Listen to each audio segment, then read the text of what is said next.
August 23, 1939. Midnight in the Kremlin. The grand halls echo with the clink of champagne glasses, but the air hangs heavy, laced with the sharp tang of suspicion and the faint metallic scent of ink on fresh paper. Adolf Hitler's envoy, Joachim von Ribbentrop, stands rigid. His uniform starched to perfection as Joseph Stalin's piercing eyes lock onto him from across the table, two predators circling a fragile truce. In that dimly lit chamber, under the watchful gaze of gilded portraits and red banners, the impossible unfolds. Ribbentrop, the slick German foreign minister, extends a hand that seals the Molotov-Ribbentrop Pact, named after his Soviet counterpart, Vyacheslav Molotov. It's a non-aggression treaty that defies the world's logic Nazis and communists, sworn enemies in ideology, now bound in cynical pragmatism. Stalin, the Georgian steel magnate of the revolution, smirks faintly as he signs, his mustache twitching with what might be amusement or calculation. You can almost hear the collective gasp of Europe from London to Warsaw as news leaks out. Hitler and Stalin carving up Poland like a roast at a banquet. But this isn't just a handshake. It's a map redrawn in blood. Secret protocols divide Eastern Europe into spheres of influence: Finland, Estonia, Latvia, Lithuania, and chunks of Romania for the Soviets. Western Poland for the Reich. Ribbentrop cables Berlin in triumph, assuring the Führer that the path to war is clear, unthreatened from the east. Hitler, pacing his Berghof retreat in the Bavarian Alps, can scarcely believe it. For years, he's railed against Bolshevik subhumans in fiery speeches, yet here he is, toasting their alliance. The pact is a devil's bargain, he mutters to aides like Joseph Goebbels, but one that buys time to crush France and Britain first. Stalin, ever the paranoid survivor of purges, sees it differently. In his fortified dacha outside Moscow, he pores over intelligence reports with Lavrentiy Beria, his secret police chief. The West's appeasement at Munich in 1938 left him isolated. Now, this deal shields his flanks while he rebuilds the Red Army. Decimated by his own executions of top generals like Mikhail Tukhachevsky. Let them fight among themselves, Stalin growls, clinking glasses with Molotov. The world watches in stunned disbelief. Newspapers scream headlines of the Red Swastika Alliance. Cartoonists depict Hitler and Stalin as grotesque dance partners. Yet beneath the signatures, tension simmers. German diplomats whisper of Hitler's ultimate dream, Lebensraum, living space in the vast Soviet steppes. Stalin, no fool, accelerates border fortifications and spies on Berlin through agents like Richard Sorge in Tokyo. As German troops mass on Poland's border, the Pact's ink barely dry. The first cracks appear. On September 1, 1939, Luftwaffe bombers scream over Warsaw, and Wehrmacht divisions under generals like Fedor von Bock pour in. Stalin waits 17 days, then unleashes his own forces from the east, Red Army tanks rumbling into Lviv and Vilnius. The carve-up is swift, brutal. Polish soldiers, caught in a vice, fight desperately with outdated rifles against Panzer Is and Soviet T-26s. In Katyn Forest, NKVD executioners bury thousands of Polish officers in mass graves, a grim foreshadowing. Hitler, reviewing maps in his wolf's lair, laughs at the Stalin's complicity has neutralized the two-front war nightmare of 1914. But in private, he confides to Heinrich Himmler, this truce is temporary. The Bolsheviks will be next. As 1940 dawns, the Pact's benefits flow. Soviet oil and grain fuel the German war machine during the Blitzkrieg through France tanks like the Panzer III guzzling resources from Stalin's wells. In return, German machinery bolsters Soviet factories, yet distrust festers. Stalin ignores warnings from Churchill and his own spies about Hitler's intentions. Provocations he dismisses, even as German reconnaissance flights buzz Soviet airspace. By spring 1941, the stage is set. Hitler, flush from victories in the Balkans, issues Directive 21, Operation Barbarossa. In Berlin's chancellery, he gathers his high command field marshals Wilhelm Keitel and Alfred Jodl, nodding as he declares, "We have only to kick in the door, and the whole rotten structure will come crashing down." 3 million German troops, 600,000 vehicles, and 3,500 tanks assemble along a 1,800-mile front. Stalin, in denial, orders his border guards not to fire back at intrusions. The clock ticks. On June 21, 1941, as the midnight sun lingers over the Baltic, German saboteurs cut Soviet wire lines. Hitler, unable to sleep, stares at maps. His pact now a noose, he's about to slip. What madness will dawn bring? June 22, 1941, 3:15 a.m., along the Bug River, the eastern frontier of the Reich. The night is unnaturally still, broken only by the low hum of engines and the nervous breathing of 3 million men waiting in the dark. Then it comes a thunderous roar as 3,000 guns open fire in perfect unison, shells screaming across the border into sleeping Soviet positions. The sky ignites in orange flashes. Operation Barbarossa has begun. You can almost taste the cordite in the air as panzer spearheads surge forward. General Heinz Guderian, the father of Blitzkrieg, leans from the turret of his command vehicle, eyes narrowed against the dawn glare. His Panzergruppe 2 slices through the Soviet lines like a hot knife, encircling entire armies before breakfast. By noon, Luftwaffe Stukas have already flown hundreds of sorties, diving with their Banshee sirens onto Red Air Force bases, catching rows of I-16 fighters still on the ground. In a single day, over 1,200 Soviet aircraft are destroyed, many without ever leaving their runways. Further north, Field Marshal Wilhelm von Lieb's army group north storms toward Leningrad.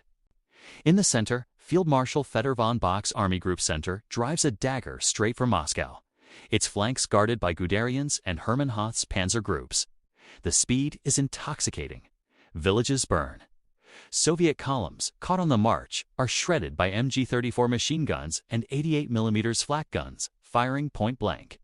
Prisoners stream rearward in stunned columns, hundreds of thousands in the first week alone. Stalin, in his Kremlin office, refuses to believe the reports at first. Provocation by German generals, he snaps at his aides, clinging to the Pact's ghost. When the truth finally crashes in, he retreats to his dacha in silence for days, leaving the nation leaderless. Marshal Georgy Zhukov, the blunt Siberian who crushed the Japanese at Khalkhin-Gol, races to the front, but the Red Army is reeling. Entire fronts collapse. The city of Minsk falls in 6 days. By July, the Germans have advanced 400 miles, trapping 300,000 Soviet troops in the Bialystok pocket. Hitler, monitoring the maps in his East Prussian headquarters, the Wolf's Lair paces with manic energy. "It's going faster than even I dreamed," he tells his generals. He boasts to Mussolini that the Soviet Union will be finished in weeks. The Wehrmacht soldiers write home about the vastness of the land, the primitive roads, the endless wheat fields already ripening under the summer sun. They feel invincible. The T-34 tank has been spotted in small numbers, but German crews dismiss it clumsy, poorly finished, no match for the precision of their Panzer IIS and IS. But the land itself begins to whisper warnings. The roads turn to dust clouds in the heat, choking engines and clogging air filters. Supply lines stretch thin. Fuel and ammunition dwindle. And still the horizon recedes. Soviet soldiers, when they fight with a ferocity that unsettles the invaders. A German lieutenant writes in his diary, "They come at us in waves, screaming, 'Ura!' even when they have no chance." By September, the panzers reach the outskirts of Kiev. In the largest encirclement in history, Guderian swings south, linking with General Ewald von Kleist's Panzergruppe 1. Nearly 700,000 Soviet troops are trapped. Stalin forbids retreat. The pocket is crushed. The road to Moscow seems wide open. Yet something is stirring in the east. Factories beyond the Urals churn day and night, spitting out tanks and guns. Fresh Siberian divisions, hardened by temperatures the Germans cannot imagine, board trains westward. And the weather always. The weather in Russia begins its slow turn. As October rains turn the roads to bottomless mud, the Blitzkrieg stutters. Tanks bog down, horses, millions of them, pulling German supply wagons, starve and collapse. The soldiers, still in summer uniforms, shiver in the first frosts. And on the horizon, the spires of Moscow glimmer faintly through the haze. What happens when the first snow falls? December 5, 1941, just west of Moscow. The temperature plummets to -30°C. Breath freezes in the air. Fingers blacken inside thin gloves. The ground is iron hard, turning every shell crater into a frozen tomb. German soldiers, still wearing the same wool uniforms they marched in during June, huddle around flickering fires, their faces gaunt, eyes hollow. The mud of October has given way to something far worse. Snow, endless, blinding snow. Panzer crews stare in horror as their engine sees oil thickening to tar. Tracks snap on hidden ice. Horses, already skeletal from months of short rations, drop dead in their traces. A supply convoy meant for the forward units takes 3 weeks to crawl 150 miles. The Blitzkrieg, that lightning war of movement, has ground to a frozen halt. Hitler, in the damp bunkers of the Wolf's Lair, rages at the maps. He has forbidden retreat. Not one step back, he screams at Field Marshal von Bock over the crackling phone line. But the men at the front have no choice. They dig in with bayonets and mess tins, scraping shallow trenches in the permafrost. Frostbite claims more victims than bullets. A young lieutenant from Bavaria writes home, "We are not fighting the Russians now. We are fighting Russia itself. And Russia fights back with everything it has." Behind the German lines, the Red Army has been gathering its strength. Stalin, shaken from his stupor, has appointed Zhukov supreme commander of the Western Front. From the frozen forests east of the city, fresh Siberian divisions clad in padded telegraphic jackets, felt boots, and white camouflage move into position. These are men who know winter. They ski silently through the blizzards. They're T3 for tanks, with wide tracks and diesel engines that laugh at the cold, rumble forward, unseen. On the morning of December 5th, the sky is leaden gray. German sentries peer through frost-rimmed binoculars, expecting another quiet day. Then the world explodes. Katyusha rockets Stalin's organs howl overhead in terrifying salvos, blanketing entire sectors in fire and steel. Soviet infantry rise from the snow like ghosts, submachine guns chattering. T-34s burst from concealed positions, their sloped armor shrugging off desperate 37mm anti-tank shots. The counteroffensive has begun. Army Group Center reels. At first, the attacks are local probing, biting. Then they widen. Zhukov throws division after division into the assault. The Germans fall back in confusion, abandoning tanks that cannot move, burning supply dumps to deny them to the enemy. In the northern sector, General Ivan Konev's Kalinin front threatens to encircle the entire army group. In the south, Siberian ski troops cut roads and rail lines. Hitler fires von Bock. He sacks Guderian for daring to suggest a tactical withdrawal. He promotes himself to commander-in-chief of the army, issuing frantic stand-or-die orders from hundreds of miles away. But the front is cracking. You can almost feel the freezing wind whipping across the steppe as the Wehrmacht soldiers stumble rearward, leaving trails of frozen bodies and shattered equipment.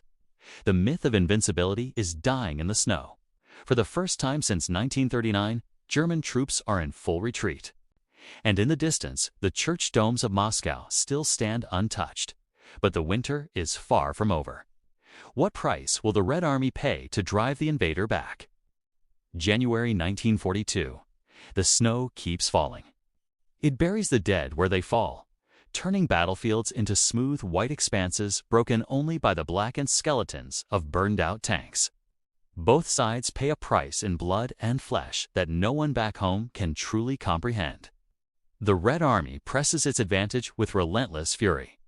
Zhukov knows the window is narrow spring Rasputitsa. The season of mud will soon bog down everything again. So he throws men forward in human waves, supported by every T-34 and KV-1 the factories can spare. Soviet infantry charge across open ground under the cover of blizzards. Their white camouflage making them nearly invisible until they are close enough to hurl grenades into German bunkers.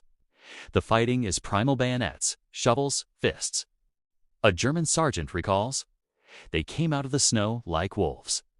You fired until your barrel glowed, and still they came." The cost is staggering. In the first month of the counteroffensive, the Red Army suffers over 700,000 casualties killed, wounded, frozen. Entire divisions vanish into the meat grinder. Penal battalions, men convicted of real or imagined crimes, are sent forward first to clear minefields with their bodies. Stalin's Order No.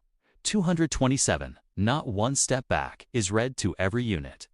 Blocking detachments of NKVD troops stand behind the lines with machine guns, ready to shoot anyone who retreats. But the Germans are breaking too.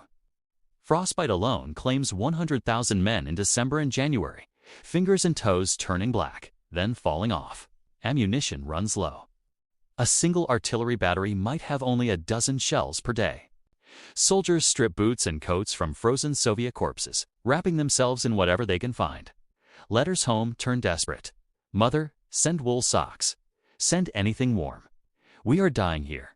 Hitler refuses to allow a strategic withdrawal to shorter, more defensible lines. Instead, he demands hedgehog strongpoint isolated towns held at all costs. Places like Demyansk and Qom become surrounded pockets, supplied only by air. Göring's Luftwaffe, already stretched thin, promises miracles it cannot deliver. Ru-52 transports fly through blinding storms, many crashing with their precious cargo of fuel and bandages. By February, the front has stabilized roughly 100 to 150 miles west of Moscow. The immediate threat to the Soviet capital is gone.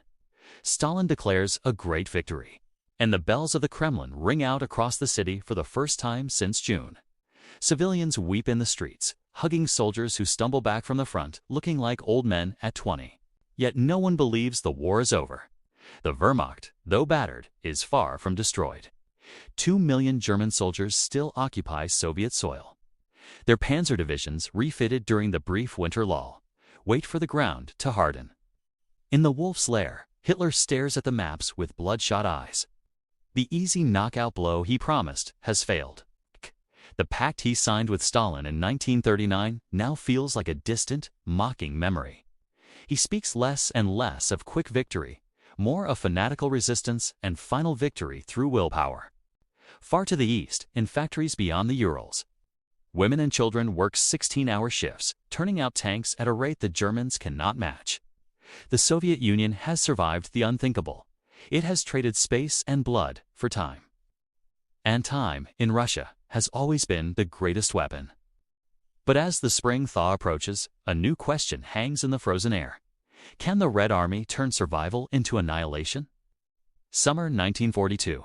The sun beats down on the endless southern steppes, turning the air into a shimmering haze above fields of sunflowers and wheat. The snows are a distant memory, but the scars remain.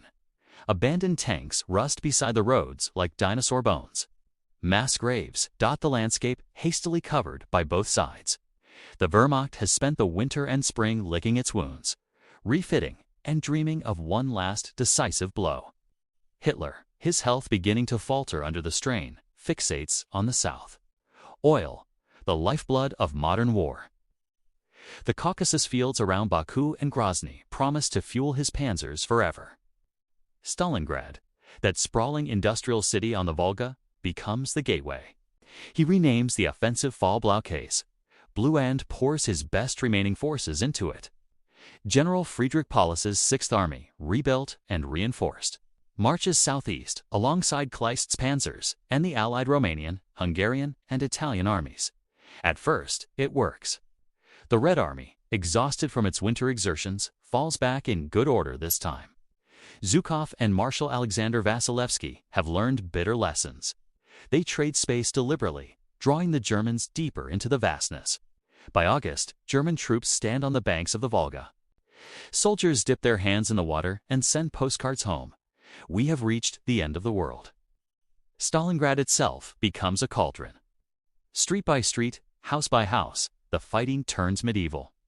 General Vasily Chukov's 62nd Army clings to a narrow strip along the western bank, supplied only by night ferries across the river under constant shelling. Snipers like Vasily Zaitsev stalk the ruins. Soviet women pilots the night witches in fragile Pa-Chu biplanes harass German positions with pinpoint bomb drops. The city is reduced to rubble, but Chukov vows, "We will hold Stalingrad or die here." Hitler, obsessed, pours reinforcements into the meat grinder. He dismisses warnings from his generals that the flanks held by weaker Allied armies are vulnerable. Paulus, a meticulous staff officer, unused to independent command, obeys. The Sixth Army fights its way to within sight of the Volga in places, but the Soviets refuse to break. Then, on November 19, 1942, the sky clears after days of fog. From the north and south, Soviet armies massive, fresh, and armored with thousands of new T-34s crash into the overextended Axis lines. Operation Uranus. Romanian divisions shatter like glass. Italian and Hungarian units collapse. Within days, Paulus's entire Sixth Army, over 250,000 men, is encircled in a giant pocket around the ruins of Stalingrad. You can almost hear the silence that falls over the wolf's lair when the news arrives. Hitler at first refuses to believe it. Paulus will break out, he insists. But Paulus, loyal to the end, asks for freedom to maneuver. Permission denied. Göring, ever the sycophant, promises the Luftwaffe can supply the pocket by air. 1,000 tons a day, he boasts. Reality delivers barely 100. As winter returns crueler than the year before, German soldiers in the Kessel starve and freeze. Frostbite, typhus, ammunition dwindles to a few rounds per man. Soviet loudspeakers blare across the snow. Every 7 seconds, a German soldier dies in Russia. Stalingrad is his grave. Paulus holds out until January 1943. On the 31st, promoted to Field Marshal the day before Hitler expecting suicide rather than surrender, he capitulates. Over 91,000 Germans march into captivity. Fewer than 6,000 will ever see home again. In Berlin, the propaganda ministry announces 3 days of national mourning. But for the first time, the German public hears the truth in the tone. This is not victory. Hitler stares at the maps in silence. The pact he signed with such confidence in 1939 now lies in ashes. The door he kicked in has slammed shut behind him. The Blitzkrieg is dead. Ahead lies only the long, bloody road to Berlin. The myth of quick triumph has shattered forever.